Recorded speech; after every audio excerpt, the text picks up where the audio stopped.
தலைமையில் கேட்க வேண்டிய கேள்வி அவங்க சொல்ல வேண்டியது. அவங்க எல்லாம் அவங்க பேச்சுவார்த்தையெல்லாம் முடிச்சுட்டு ப்ரெஸ்ஸுக்கு தான் முதல்ல சொல்லுவாங்க என்னென்ன நடந்திருக்கு என்னங்கிறது. எனவே குறுக்க நாங்கள் எதையும் சொல்கிறதுங்கிறது அது ஒரு சரியான ஒரு அணுகுமுறையாக இருக்காது. மாண்புமிகு தமிழ்நாடு முதலமைச்சர், திராவிட முன்னேற்ற கழகத்துடைய தலைவர் தளபதி அவர்களுடைய பிறந்த நாளை முன்னிட்டு நலத்திட்ட உதவிகள் ஈரோடு தெற்கு மாவட்ட கழகத்துடைய சார்பாக அனைத்து இடங்களிலேயும் வழங்குவதற்கான ஏற்பாடு செய்யப்பட்டிருக்கிறது. நாளைய தினம் கோவையில் ஒவ்வொரு பூத்தினுடைய BLA 2, BLC, BDA இப்படி அனைவருடைய கூட்டமும் கோவையில் வைக்கப்பட்டிருக்கிற காரணத்தால் இன்றைக்கு நாங்கள் ஒரு பள்ளியிலே மட்டும் இந்த நலத்திட்ட உதவியை துவக்கி இருக்கிறோம்.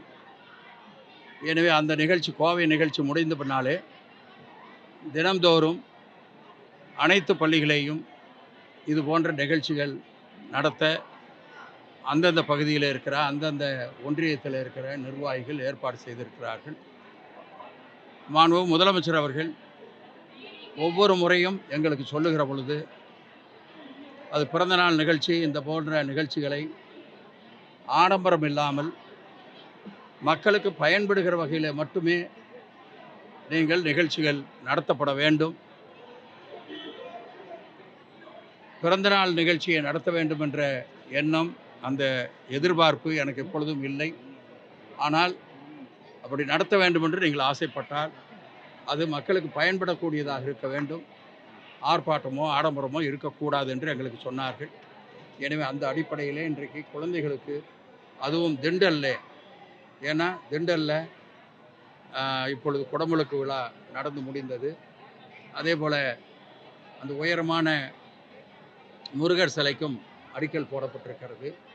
எனவே ஏறத்தாழ ஒரு மாத காலமாக இங்கே நிகழ்ச்சிகள் ஒரு விழா கோலமாக நடந்து கொண்டே இருக்கிறது. எனவே முதலிலே திண்டலில் இருக்கிற அந்த குழந்தைகளுக்கு இந்த நலத்திட்ட உதவியை கொடுக்க வேண்டும் என்று எங்களுடைய நண்பர்கள் சொன்னார்கள்.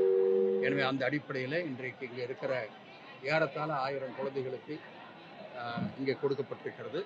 தொடர்ந்து மற்ற பள்ளிகளிலேயும் மற்ற நிகழ்ச்சிகள் அந்தந்த பகுதியில் ஏற்பாடு செய்து தலைவருடைய பிறந்தநாள் நிகழ்ச்சியை நடத்துவார்கள். அப்புறம் சொல்கிறேன். தொகுதி பங்கீடு பேச்சுவார்த்தைகள் அது வந்து தலைமை இல்லை, அவங்க வந்து அது தலைமைக்கு காங்கிரஸ் வந்து தொடர்ந்து இல்லை தலைமையில் கேட்க வேண்டிய கேள்வி அவங்க சொல்ல வேண்டியது. அவங்க எல்லாம் அவங்க பேச்சுவார்த்தையெல்லாம் முடிச்சுட்டு ப்ரெஸ்ஸுக்கு தான் முதல்ல சொல்லுவாங்க என்னென்ன நடந்திருக்கு என்னங்கிறத. எனவே குறுக்க நாங்கள் எதையும் சொல்கிறதுங்கிறது அது ஒரு சரியான ஒரு அணுகுமுறையாக இருக்காது. இன்றைக்கி நாங்கள் வந்து தலைவருடைய பிறந்தநாளை கொண்டாடுகிற அந்த முயற்சியில், அந்த எண்ணத்தில் குழந்தைகளை சந்தித்து, ஏன்னா தலைவர் வந்து அதிகமாக அக்கறை எடுத்துக்கொள்வது பள்ளியில் படிக்கிற குழந்தைகள் மீது அதிகமான அக்கறை எடுத்துக்கொள்கிறார்கள். அதற்கடுத்து தாய்மார்கள் மீது அதிகமான அக்கறை எடுத்துக்கொண்டு அவர்களுக்கு தான் முதலில் எந்த திட்டமாக இருந்தாலும் செய்கிறார்கள்.